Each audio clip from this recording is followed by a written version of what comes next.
So, after months of criticizing Donald Trump about his um, handling of the coronavirus, and that being a substantial reason as to why Joe Biden won the presidency, he had this to say about how he and his administration will handle the coronavirus going forward. If we fail to act, there will be a wave of evictions and foreclosures in the coming months as this pandemic rages on, because there's nothing we can do to change the trajectory of the pandemic in the next several months. There's nothing we can do to change the trajectory of the pandemic in the next several months.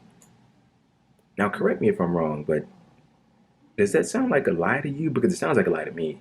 It sounds like a lie to me. I want to read a tweet to you from a person that is just, I don't know what this is. They tweeted this out.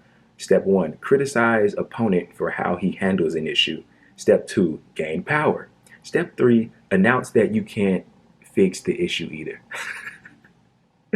Priceless. Exactly what happened. So he says that we can't change the trajectory of the pandemic. What the fuck does that mean? What does, huh?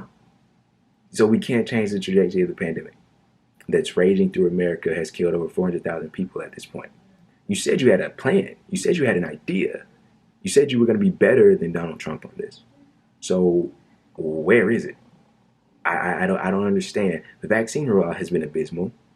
There's all these restrictions and guidelines and regulations. Oh, give it to 60 and up or 65 and up, and people that have pre-existing conditions and what have you, and this and that. That alone could change the trajectory of the pandemic, the vaccine rollout. So we have the intelligence to create the vaccine, but we don't have the the political standing or just the overall ability to distribute this vaccine to the American people. I don't understand that whatsoever. I don't get that at all.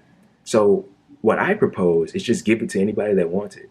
Does that mean that some younger people are going to get it before older people get it? Yeah. But I'd rather vaccinate anyone than vaccinate no one. And okay, well, there's nothing we can do to change the trajectory of the pandemic. How about paying people reoccurring stimulus so that they don't go hungry and so that they don't get evicted? You just said that if we don't act, there will be mass evictions. Okay, well, extend eviction moratoriums and pay people. Do it. They promised $2,000 checks. It's $1,400 checks now, and we might not get them until March or April. If you haven't read up on that, I suggest you do, because that's the current situation. So what's happening here is they're lowering standards themselves. That's what they're doing. They're lowering their own standards themselves so that when things don't turn out the way that we said that they would, don't be upset because we told you that they wouldn't. That's what's occurring right now before our very eyes, people.